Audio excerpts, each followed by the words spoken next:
Hola a todos y bienvenidos de nuevo a Historias de Terror.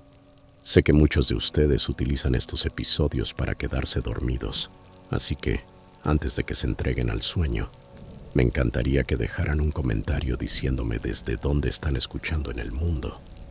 Además, no olviden darle me gusta y suscribirse si están disfrutando de los episodios. Gracias por estar aquí.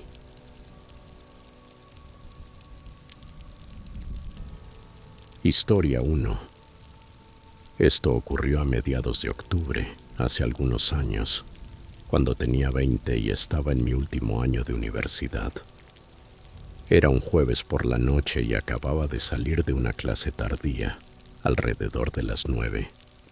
Iba caminando hacia el centro para asomarme a un micrófono abierto en un lounge de hookah. En esa época el centro era terreno conocido para mí. 3 años en esa escuela me habían enseñado qué cuadras eran seguras, qué callejones convenía evitar y qué calles te devolvían al campus. Normalmente había un acordeonista apostado en una de las esquinas, lo que le daba cierto encanto al paseo, pero esa noche no lo vi. El lounge de hookah estaba cerrado, o quizá no tenían el micrófono abierto. Ya no lo recuerdo con exactitud. Solo que me di la vuelta y empecé a regresar, pensando en las tareas y en lo mucho que empezaba a hacer frío. Fue entonces cuando noté que algo se estaba desarrollando en la acera de adelante. Una mujer muy ebria suplicaba a otras 2 que la llevaran a casa. Parecía que ellas estaban a punto de subirse a un Uber y que no podían o no querían llevarla. Aflojé el paso, dudando si debía meterme. No era precisamente algo raro en una ciudad universitaria un jueves por la noche, pero había algo extraño en lo desesperada que se veía. Cuando las otras mujeres la despacharon, ella se giró directo hacia mí. Yo todavía llevaba la mochila puesta. Tenía la batería del teléfono por las últimas y ni siquiera contaba con coche en ese momento. Solo mis pies y mi conocimiento de la zona. Pero ella me dio una dirección a unos 15 o 20 minutos hacia el norte, y yo ubicaba más o menos por dónde quedaba. Siendo yo mismo una persona afable joven, creí que hacía lo correcto ayudando a una chica borracha a llegar a salvo. Viéndolo en retrospectiva, ojalá hubiera atendido a esa vocecita interior que me dijo que no lo hiciera. Ella me dio las gracias enseguida, casi eufórica, como si no pudiera creer que alguien hubiera aceptado ayudarla. Empezamos a caminar y dijo que tenía unas ganas terribles de ir al baño. Le aseguré que pronto estaríamos en su casa. Me contó de su novio, que la había dejado tirada, borracha y enojada, en un bar, y que ella era de fuera del estado. Yo asentí, pensando en lo miserable que era eso, y cuando me preguntó qué estudiaba, mencioné que estaba terminando una licenciatura en TI. Ahí fue cuando la conversación empezó a desviarse. Comenzó a hablar de su experiencia con la Darknet, soltando comentarios raros sobre cosas de internet. Su ánimo iba cambiando de triste a exaltado y casi maníaco, y se me pegaba demasiado mientras andábamos. Yo le pedía que caminara delante de mí o que guardara su espacio, pero igual volvía a colocarse a mi lado. A media milla de trayecto, quizá a menos de 1 milla de la dirección que me había dado, sonó su teléfono. Era el novio. Lo puso en altavoz y, por lo que decía, sonaba como un imbécil total. Se me colmó la paciencia, así que le solté que se calmara y le dije dónde estábamos. Y en un instante su tono pasó de agresivo a extrañamente amistoso. Se me erizó hasta el último vello del cuerpo. Entonces ella comenzó a soltar cosas como que me la iba a pasar bien en su casa, como si ya estuviera decidido. Mis instintos se dispararon. Algo estaba muy mal. Llegamos a una intersección donde había una gasolinera. Le dije que necesitaba parar y usar el baño. Ella respondió que ya no le hacía falta, lo cual me revolvió aún más el estómago, pero insistí. Me metí al baño, eché el pestillo y le mandé un mensaje a una amiga para preguntarle si podía venir a recogerme o si mejor llamaba al servicio de transporte seguro del campus. Me dijo que tardaría un poco, pero que venía en camino. Cuando salí, la mujer ya no estaba, ni en la tienda ni afuera en el estacionamiento. Había desaparecido. No fui a buscarla. Compré un refresco, me senté y esperé bajo las luces intensas y las cámaras de seguridad hasta que llegó mi amiga con otras 2 personas. Me llevaron a uno de sus dormitorios y pasamos la noche juntos hasta que se me pasó el susto. Más tarde, alguien me comentó que los piercings dérmicos, como el que ella tenía en la mejilla, a veces se asocian con la trata de personas. No sé si eso sea cierto, pero sumado a los cambios de ánimo tan raros, la historia extraña del novio y la forma en que desapareció en cuanto estuve en un espacio público y seguro, a mí me pareció claramente una trampa. Meses después la volví a ver en un bar drag y me pasé toda la noche en pánico silencioso en nuestra mesa. Nunca sabré qué habría pasado si hubiera seguido caminando con ella hasta su casa, pero me alegra haber hecho caso a mi instinto y detenerme cuando lo hice.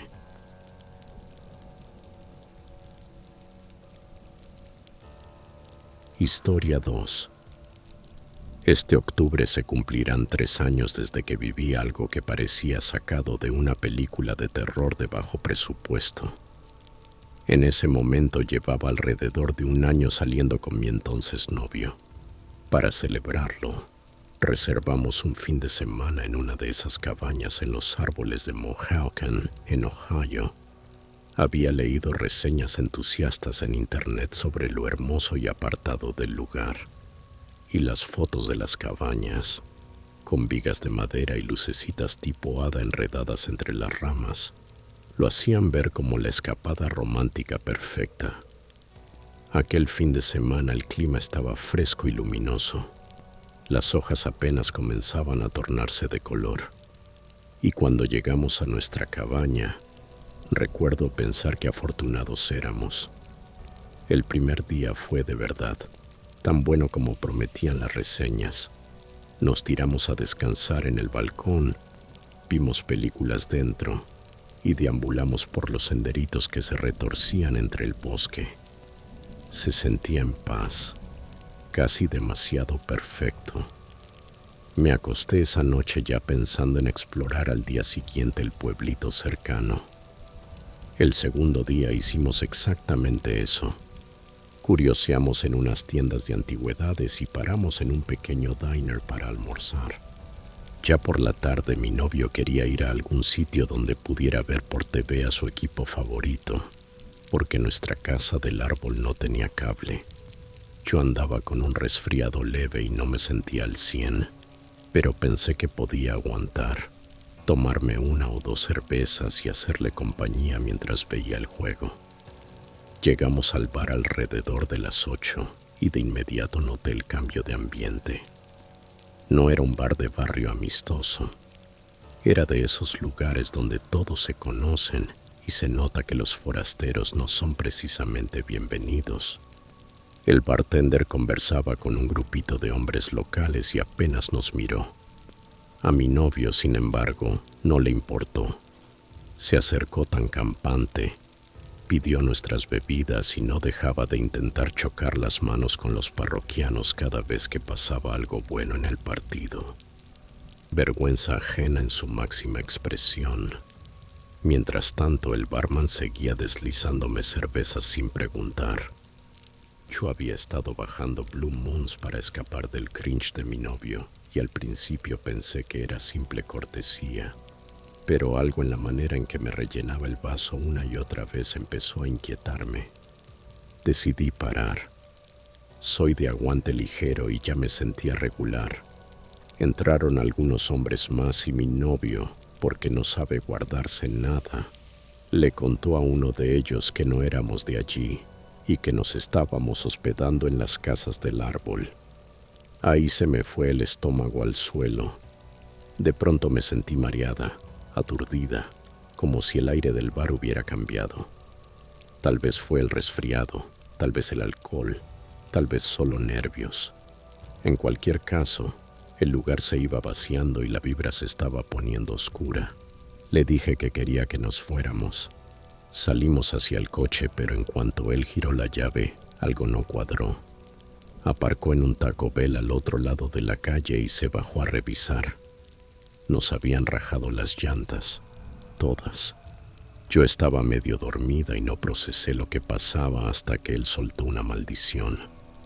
Su propia llave de tuercas estaba doblada e inservible, así que dijo que regresaría al bar a ver si alguien tenía una que pudiera prestarle. Dejándome en el auto, cruzó la calle trotando. Dentro solo quedaba un hombre sentado a una mesa. Antes de que mi novio abriera la boca, el tipo levantó la vista y dijo: «Un pajarito me contó que tienes una llanta ponchada». Esa sola frase le heló la sangre.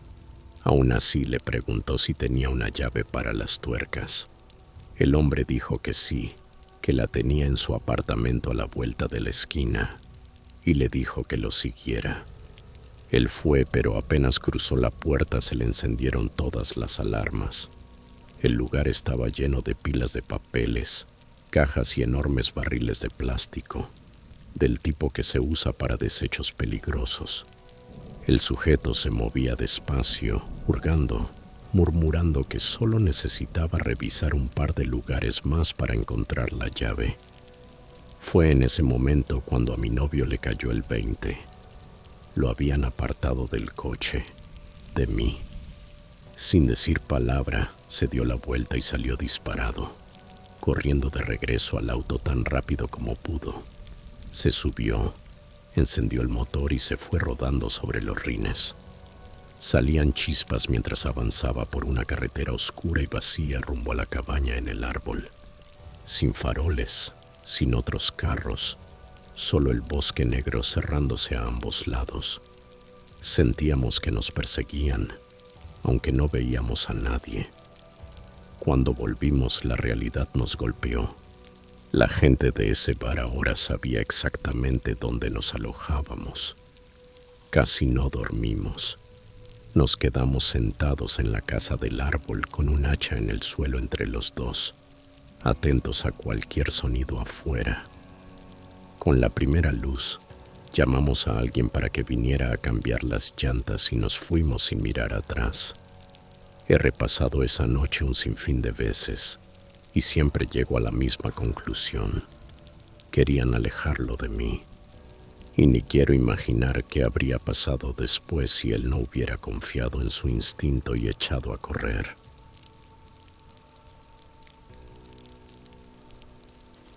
Historia 3.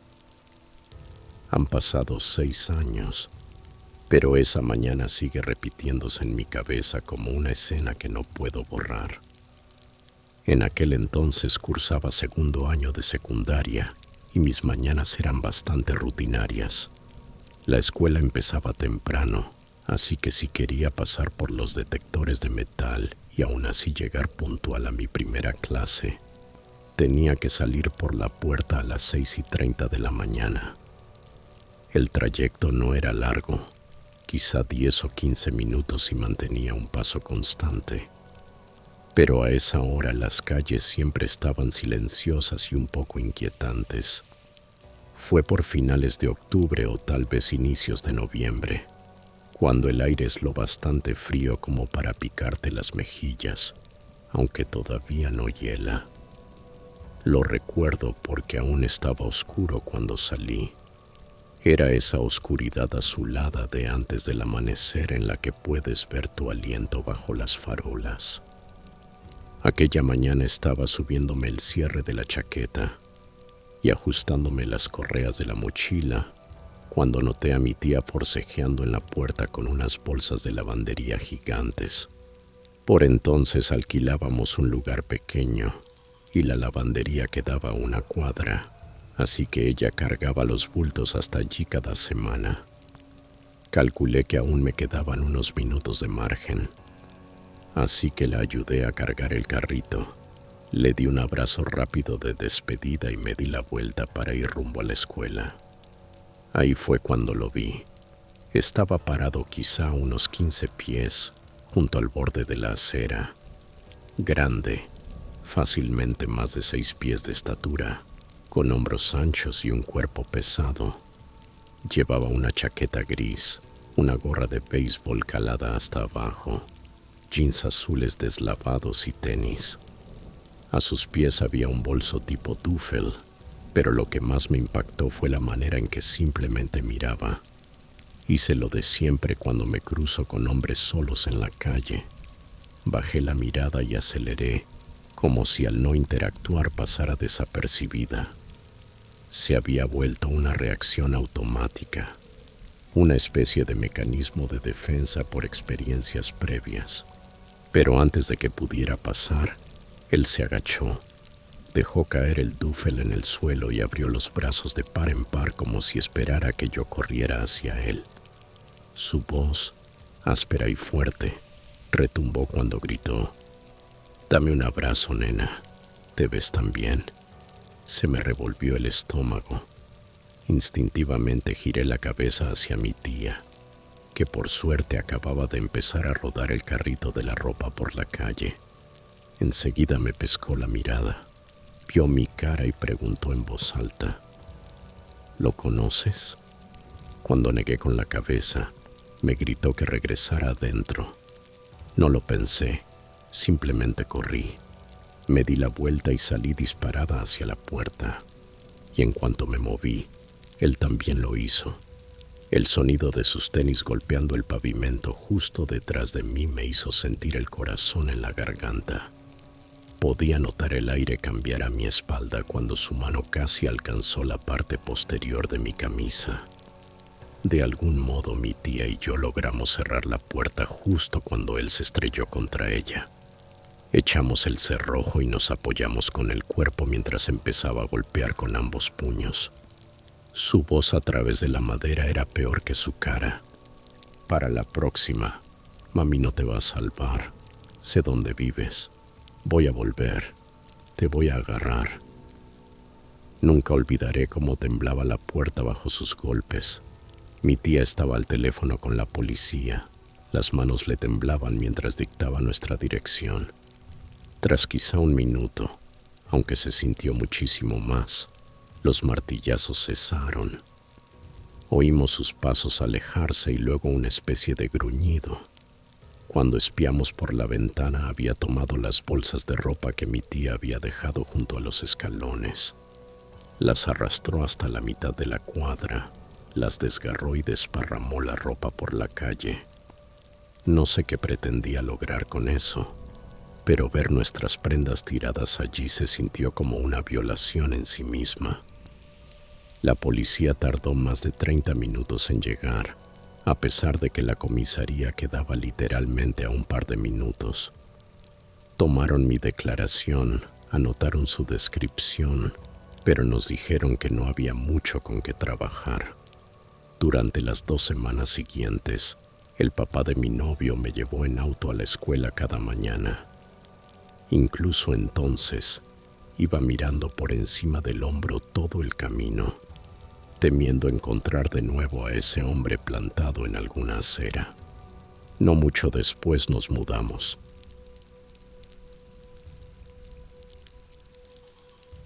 Historia 4. Esto ocurrió hace tanto tiempo que casi parece un sueño, excepto que todavía recuerdo cada detalle con la misma nitidez que si hubiera pasado ayer. Era 1988 o tal vez 1989, y yo tenía unos 10 años, viviendo con mi familia en Calgary, Alberta. Teníamos una casa modesta en un pequeño cul-de-sac tranquilo donde todos los vecinos se conocían, y de niña yo pensaba que era el lugar más seguro del mundo. Cada mañana y cada tarde tomaba un atajo para volver de la escuela. En lugar de rodear por la calle, saltaba la cerca del patio trasero. Era alta, probablemente de unos 7 pies. Pero del otro lado había 2 grandes cajas de cable pegadas a la barda, lo que hacía fácil trepar y pasar. Llevaba años haciéndolo y nunca me lo cuestioné. Justo detrás de nuestro cul-de-sac había una franja de área verde que separaba nuestra calle de una hilera de casas adosadas. Todos los niños de la cuadra íbamos en bici y jugábamos a las atrapadas allí, zigzagueando entre las hileras de viviendas y subiendo y bajando por los caminillos. Era nuestro parque. Aquel día de octubre era el de las fotos escolares y recuerdo que venía caminando a casa aún con el atuendo que mi mamá me había elegido, sosteniendo el pequeño peine que nos daban para el cabello. El sol estaba brillante pero bajo en el cielo, proyectando sombras largas sobre el pasto. Todo se sentía normal, hasta que dejó de serlo. Mientras avanzaba por la franja verde frente a las casas adosadas, vi a alguien delante de mí. Un hombre. Estaba barriendo hojas cerca de la puerta de una de esas viviendas. Tenía la espalda vuelta. No era grande. De hecho, era más bien delgado, con una mata de cabello cobrizo rizado que casi resplandecía a la luz del sol. Parecía un vecino cualquiera haciendo una tarea cualquiera, pero en el instante en que lo vi, mi cuerpo se heló. Mis pies se detuvieron antes de que siquiera me diera cuenta. Aún puedo recordar cómo se sentía el aire a mi alrededor, pesado, quieto, y cómo el corazón me empezó a golpear como si hubiera estado corriendo, aunque no me había movido ni una pulgada. Se me anudó el estómago. No tenía ninguna razón para temerle a ese hombre, pero estaba paralizada. Cada nervio en mi cuerpo me gritaba que me alejara. Solté un jadeo involuntario, una bocanada aguda que sonó demasiado fuerte en el silencio. Él se dio la vuelta lentamente, con el rastrillo en la mano, y me miró directamente. Su voz no fue dura en absoluto, casi suave, como si tratara de tranquilizarme. «No tienes por qué tenerme miedo», dijo, y en ese instante sentí que el hechizo se rompía. Me oí tartamudear. «No, no lo tengo». Pero en cuanto las palabras salieron de mi boca, eché a correr. Esta vez ni me molesté en usar las cajas de cable. Prácticamente volé por encima de la cerca y me lancé a la puerta trasera de nuestra casa. La cerré con llave y me quedé con la espalda pegada a ella hasta que el corazón se me calmó. Me senté ahí un largo rato, esperando a que mis padres volvieran. Cuando llegaron les conté acerca del hombre y de lo asustada que me había sentido, porque en realidad no había pasado nada. No me había tocado, ni siquiera había levantado la voz. Mis padres lo atribuyeron a que me había sugestionado, y al cabo de unos días, incluso yo empecé a pensar que quizá había exagerado. El hombre no volvió a aparecer, y pronto la vida volvió a la normalidad. Un par de semanas después, me desperté a mitad de la noche con destellos rojos y azules proyectando sombras raras en las paredes de mi cuarto. Mi mamá entró y me dijo que algo estaba pasando detrás de la casa. Me preguntó si quería mirar desde el balcón del segundo piso. A mis 10 años sonaba emocionante, así que la seguí escaleras arriba. Lo que vi allí se me quedó grabado para siempre. Los coches de policía llenaban la calle. Agentes con equipo pesado cruzaban el césped con perros tensando las correas. Incluso había un ariete pequeño que 2 hombres llevaban hasta la puerta de una de las casas adosadas. En el aire fresco de la noche, con las luces, las radios y el sonido de las botas sobre el pavimento, se sentía como una escena de película. Entonces lo vi.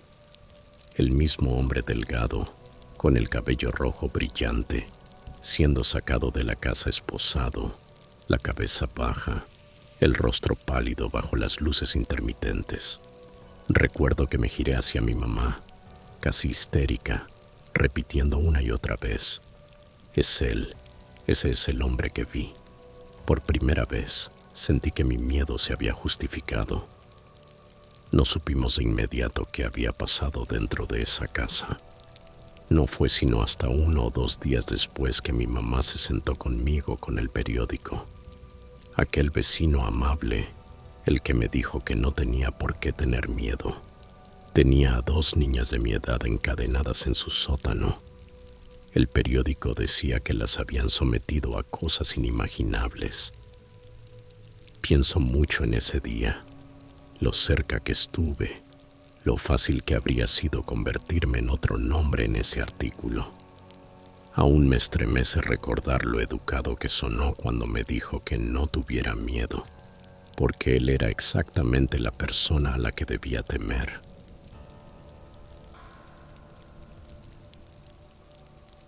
Historia 5. Este año cumplo 19, y aunque todo ocurrió cuando tenía 15, todavía se me hace un nudo en el estómago cada vez que lo recuerdo. En ese entonces estaba en mi primer año del equivalente a Junior Year en Francia, torpe, sola y pegada a internet todo el tiempo. Acababa de abrir mi primera cuenta de Twitter, pequeña, con quizá 20 o 30 seguidores, y me gustaba que nadie del colegio ni de mi familia supiera de ella. Mi foto de perfil era un avatar genérico y había puesto París como ubicación, aunque en realidad vivía en las afueras. Se suponía que sería mi pequeño rincón privado en internet. Una tarde de octubre apareció una notificación, un MD de alguien que no conocía. La cuenta tenía unos 200 seguidores. Su mensaje era educado, escrito en francés, pero con un nombre que sonaba extranjero. Hola, me llamo Rob. Tengo 17 y pronto me mudaré a tu ciudad. Voy a ir al instituto de allí y aún no conozco a nadie. El nombre de mi pueblo aparecía escrito tal cual en el mensaje. Se me cortó la respiración. Sabía que nunca lo había puesto en mi biografía. Por un segundo pensé que me estaba acosando, pero recordé que semanas antes había tuiteado sobre los autobuses de mi zona y había mencionado el pueblo. Tal vez solo buscó la palabra clave y me encontró. Me repetí que no era nada. Su edad tampoco me pareció rara. Yo había adelantado un curso y la mayoría de mis compañeros eran más jóvenes que yo de todos modos. Así que, tras dudar unos minutos, le respondí. Al principio todo fue normal, incluso divertido. Hablamos del comedor escolar, de profesores, del trayecto. Por la noche empezó a deslizar preguntitas personales. ¿Vives lejos del colegio, en casa o en piso? ¿Vives con tus 2 padres? No te quedas sola en casa muy a menudo, ¿verdad? Me hicieron sonar una pequeña alarma interna. Las ignoré, pensando que si insistía lo bloquearía, pero no lo hizo. Era demasiado sutil.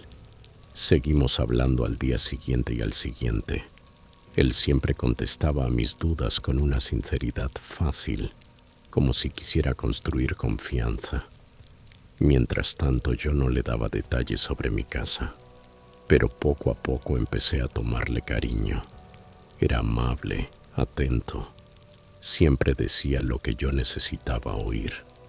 Después de años de acoso escolar, eso era como agua en el desierto. Bajé la guardia. En Francia tenemos un descanso de 2 semanas en octubre. El día antes de retomar clases me dijo que por fin se mudaría a mi pueblo y que vendría a mi instituto. Preguntó dónde podíamos vernos el primer día de vuelta. Yo sugerí el vestíbulo en el recreo, pero él dijo que quizá no me reconocerían en medio de la gente y no quería perder tiempo buscándome. Quizá en algún sitio más tranquilo, propuso. Era una bandera roja que ignoré. Le dije que nos viéramos en el baño de la 3ª planta durante el recreo de la mañana, un lugar fuera de límites durante el descanso, para estar solos.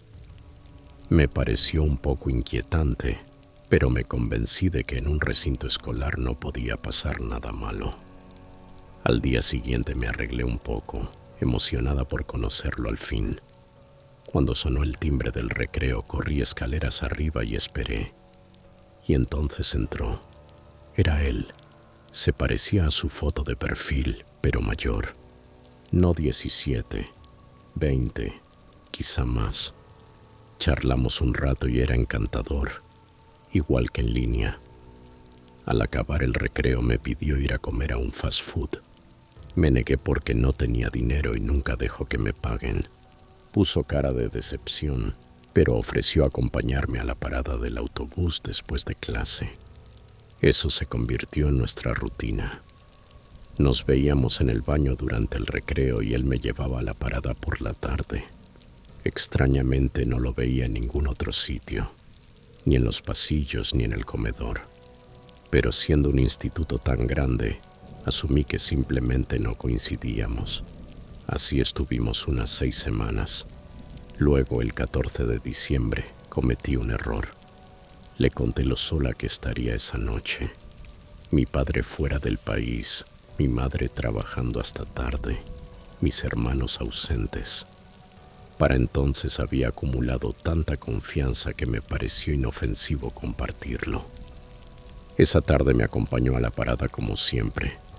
Subí al autobús, le hice adiós con la mano, me puse los auriculares. Ya estaba oscuro. 2 paradas después me bajé y lo sentí de inmediato. Ese instinto inexplicable, el hormigueo en la nuca. Dejé la música en pausa, pero mantuve los auriculares puestos para que pareciera que no oía. Pasos detrás de mí, lentos, constantes. No miré atrás. Mi barrio por la noche era silencioso. Nadie alrededor. Mis dedos buscaron las llaves en el bolsillo, temblando. Cuando llegué a mi puerta, corrí. De algún modo logré entrar, cerrar la puerta con fuerza y echar el seguro. Mi alarma pitó, confirmando lo que ya sabía. Estaba sola en casa. A través del panel de vidrio de la puerta lo vi. Rob de pie a pocos metros, con una expresión que me heló la sangre. Me había seguido. Durante 1 minuto nos quedamos mirándonos. Cuando se me pasó el estupor, corrí a la cocina, agarré un cuchillo y volví a la puerta. Él seguía allí. Ahora golpeaba el cristal con tanta fuerza que pensé que podía romperse. Rodeó la casa, aporreando las contraventanas. Yo me apreté contra la puerta, rezando para que resistiera. Por fin aparecieron unos faros. El coche de mi vecino entrando en su entrada. Rob salió disparado hacia la oscuridad. Mi teléfono vibró con mensaje tras mensaje suyo. Lo bloqueé. Creó cuentas nuevas, cada una apenas un amasijo de números con su inicial, y desde cada una envió insultos y amenazas hasta que eliminé mi perfil por completo. Más tarde, por curiosidad, hablé con chicos del instituto que supuestamente estaban en su clase. Ni uno solo había oído hablar de un Rob. No era estudiante, nunca lo fue, y por eso jamás lo vi en ninguna parte salvo cuando y donde él quería que lo viera. Aún no sé qué habría pasado si no hubiera corrido, si la puerta no hubiera aguantado, si mi vecino no hubiera llegado justo entonces, pero sí sé que nunca más voy a subestimar mis instintos.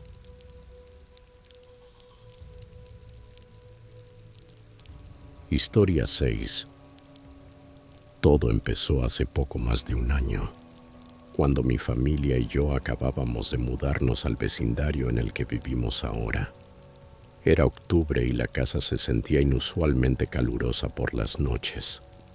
A mi hermana le pareció buena idea abrir la ventana para que entrara aire fresco mientras terminaba la tarea. Yo estaba en mi cuarto preparándome para dormir cuando, de pronto, ella irrumpió pálida y nerviosa. Dijo que había escuchado pasos afuera, el sonido de alguien moviéndose entre las hojas caídas justo debajo de su ventana. Al principio lo descarté y supuse que sería un animal, pero cuando la seguí de vuelta a su habitación y me quedé allí unos minutos, Yo también lo oí, clarísimo, hojas crujiendo bajo pasos lentos, deliberados. Miramos hacia el patio justo a tiempo para escuchar algo corriendo hacia el bosque. Nos inquietó, pero no pensé que fuera nada grave. Resultó ser el comienzo de algo mucho más extraño. Con la llegada del invierno, pasé bastante tiempo explorando el bosque detrás de la casa. Me gustaba trepar árboles y adentrarme hasta los campos abiertos del fondo. Después de la primera nevada de verdad, estaba emocionado por salir y me subí a mi árbol de siempre para contemplar el paisaje blanco. Fue entonces cuando vi algo que me dejó helado, huellas en la nieve que iban directamente hacia mi casa.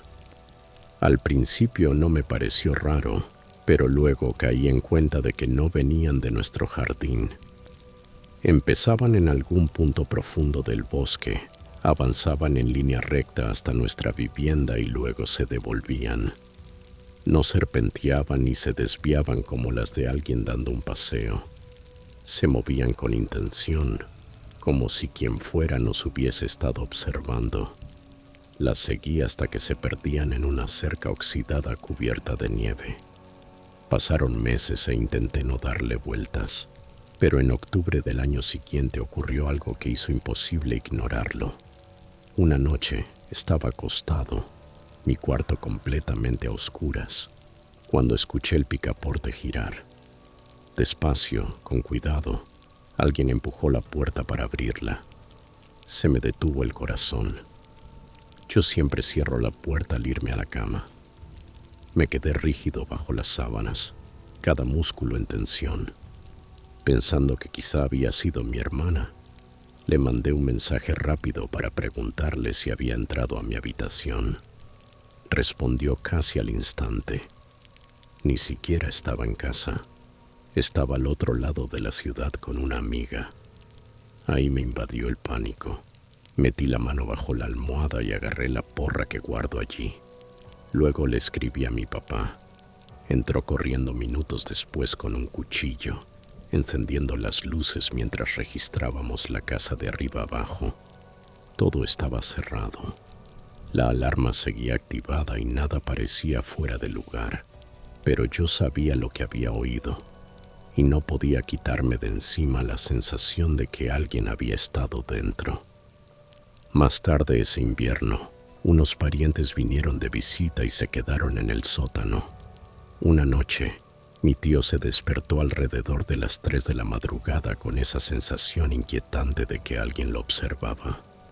A medida que sus ojos se acostumbraron a la oscuridad, vio a un hombre afuera, junto a la ventana del sótano. Lo describió como delgado, con el pelo largo agitándose en el aire frío, temblando mientras miraba hacia adentro. Mi tío gritó, agarró al bebé y subió a toda prisa. Por la mañana salí a buscar alguna prueba y encontré la marca tenue de una zapatilla en la nieve, justo al lado de la ventana donde él lo había visto. Encajaba a la perfección con su relato. El hombre se había apoyado contra el costado de la casa para asomarse. Las cosas se calmaron por un tiempo, pero anoche pasó algo que me llevó al límite.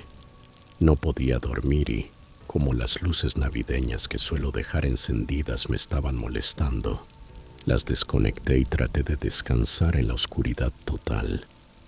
Justo cuando me estaba quedando dormido, escuché el sonido agudo de las cuerdas de mi guitarra siendo rasgueadas, seguido de algo que se caía, como si alguien lo hubiera golpeado y luego intentara atraparlo. Mi cuerpo se paralizó. Cada instinto me gritaba que no estaba solo. Mi porra estaba en el escritorio, demasiado lejos para alcanzarla sin exponerme. Así que hice lo único que podía. Fingí estar dormido. Los minutos se arrastraron como horas, hasta que oí un quejido tenue proveniente del cuarto de mi hermana. Eso bastó para romper mi parálisis. Agarré el teléfono, encendí la linterna y me armé con la porra. Irrumpí en su habitación gritando, esperando lo peor. Pero ella estaba bien. tan sobresaltada por mí como yo aterrorizado por ella. Me quedé allí temblando, con lágrimas corriéndome por la cara, mirando el pasillo negro que llevaba a mi cuarto. Nunca me he sentido tan convencido de que alguien estaba dentro de nuestra casa, observándonos, aguardando. Después de todo, los pasos entre las hojas, las huellas en la nieve, el picaporte girando, el avistamiento de mi tío y ahora esto. No puedo evitar creer que alguien ha estado acechando a mi familia, quizá colándose por las noches, tal vez planeando algo peor. Y solo pensarlo me ha dejado más aterrado que cualquier otra cosa que haya vivido.